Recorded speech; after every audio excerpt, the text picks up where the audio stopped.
Assalamualaikum warahmatullahi wabarakatuh. Ada banyak cerita tentang nabi, sahabat, dan ulama yang dapat menjadi pedoman dalam kehidupan. Namun, tidak hanya itu, kita juga bisa belajar dari hikmah yang bisa diambil dari orang-orang yang melakukan dosa. Salah satu contohnya adalah kisah tentang Ram Fasik Nizam, yang meskipun berdosa, tetapi dicintai oleh Allah Subhanahu wa Ta'ala. Apa saja ciri-ciri orang fasik? Mengapa Allah Subhanahu wa Ta'ala mencintainya, sementara manusia membencinya? Bagaimana caranya ia mengakui dosa-dosanya? Siapakah sebenarnya orang fasik? Istilah fasik digunakan untuk merujuk kepada orang-orang yang menolak atau menentang hukum Allah Subhanahu wa Ta'ala, baik secara keseluruhan maupun sebagian. Dalam buku Al-Mufradat fi Gharib Al-Quran, disebutkan bahwa orang fasik adalah mereka yang melakukan dosa, baik itu dosa terhadap Allah Subhanahu wa Ta'ala maupun terhadap sesama manusia. Dalam Al-Quran, orang fasik digambarkan sebagai mereka yang melupakan Allah Subhanahu wa Ta'ala. Dan janganlah kamu menjadi seperti orang-orang yang melupakan Allah, lalu Allah membuat mereka lupa terhadap diri mereka sendiri. Mereka itulah orang-orang yang fasik. Al-Quran, Surah Al-Hasyr, ayat 19. Mengapa Allah Subhanahu wa Ta'ala mencintai seseorang yang berdosa? Ini memang pertanyaan menarik, karena walaupun orang fasik adalah mereka yang berdosa, tetapi ada seorang fasik di zaman Nabi Musa alaihissalam yang dicintai oleh Allah Subhanahu wa Ta'ala.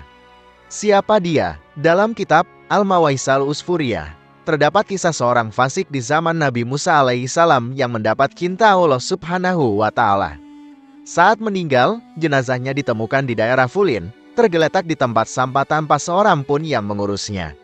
Allah Subhanahu wa Ta'ala kemudian berfirman kepada Nabi Musa alaihissalam, "Wahai Musa, ada seseorang yang meninggal di daerah Fulin, di antara timbunan sampah. Dia adalah seorang waliku yang saleh. Mereka tidak memandikannya, tidak mengkafani, dan tidak menguburkannya.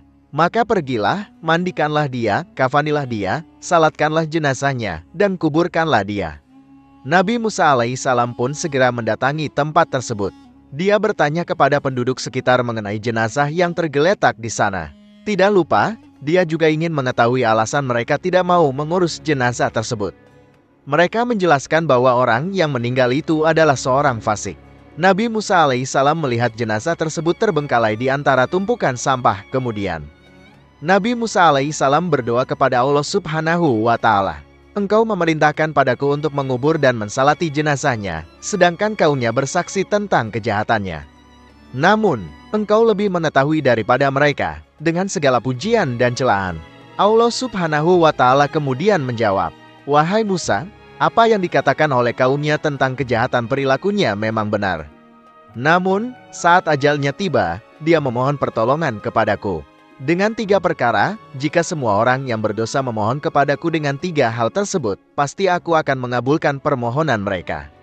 Bagaimana aku tidak mengasihani dia, sedangkan dia telah memohon sendiri, dan aku adalah Maha Pengasih di antara semua yang mengasihani." Bagaimana orang itu mengakui dosanya kepada Allah Subhanahu wa Ta'ala? Nabi Musa alaihissalam kemudian menanyakan tentang 3 hal yang menyebabkan orang tersebut diampuni oleh Allah Subhanahu wa Ta'ala, kemudian memberitahukannya kepada utusannya. Pertama, ketika ajalnya mendekat, dia mengakui bahwa dia telah melakukan banyak dosa, namun di dalam hatinya, dia sebenarnya membenci perbuatan dosa tersebut. Ini dipengaruhi oleh beberapa faktor, seperti hawa nafsu, pergaulan yang buruk, dan godaan setan yang dilaknat. 3 faktor tersebutlah yang menjadikan orang itu menjadi fasik. Ia kemudian merendahkan diri dan memohon ampun kepada Allah Subhanahu wa Ta'ala. Orang tersebut melanjutkan dengan mengakui bahwa dia telah banyak melakukan kesalahan. Kedua, dia senang bergaul dengan orang-orang saleh dan lebih suka menghabiskan waktu dengan mereka daripada dengan orang-orang fasik. Alasan ketiga, dia juga mengakui bahwa dia lebih memilih orang-orang saleh daripada orang-orang fasik. Jika ada 2 orang yang membutuhkan bantuannya, dia akan memberikan prioritas kepada kebutuhan orang-orang saleh daripada orang-orang fasik. Allah Subhanahu wa Ta'ala kemudian mengabulkan doa orang tersebut dan mengampuninya. Allah Subhanahu wa Ta'ala berfirman kepada Nabi Musa alaihissalam, "Orang fasik itu, aku mencintainya, aku mengampuninya, dan aku memaafkannya, karena aku Maha Pemurah lagi Maha Penyayang, terutama kepada mereka yang mengakui dosa-dosa mereka kepadaku." Orang ini mengakui dosanya, maka aku mengampuninya dan menghapus kesalahannya. Wahai Musa, laksanakanlah apa yang telah aku perintahkan, karena aku akan memberikan penghormatan kepada siapapun yang mensalati jenazahnya dan menghadiri pemakamannya." Dalam riwayat Wahab bin Munabbih, orang fasik itu meminta ampun dengan cara yang berbeda. "Wahai Tuhanku, andai Engkau memaafkan dan mengampuni dosa-dosaku, maka bergembiralah para walimu dan para nabi Muhammad, dan bersedihlah setan musuhku dan musuhmu." Dan ada kata-katanya, "Engkau menajakku sebab dosaku, maka setan dan teman-temannya akan bergembira, dan bersedihlah para nabi dan para wali. Dan sesungguhnya aku mengetahui bahwa kegembiraan para wali menurutmu lebih disukai daripada kegembiraan setan dan teman-temannya, maka ampunilah aku. Wahai Allah, sesungguhnya Engkau lebih mengetahui dariku apa yang aku katakan, maka sayangilah aku dan maafkanlah aku."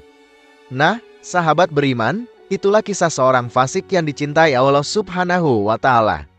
Kisah ini terjadi di zaman Nabi Musa alaihissalam. Orang-orang saat itu tak ada yang mengurus jenazah orang fasik tersebut. Hal itu karena ia adalah orang yang suka bermaksiat.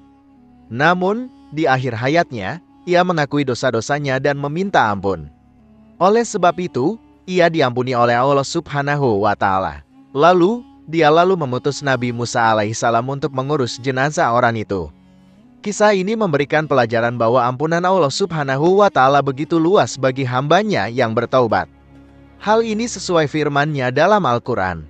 "Sesungguhnya Tuhanmu sangat luas ampunannya."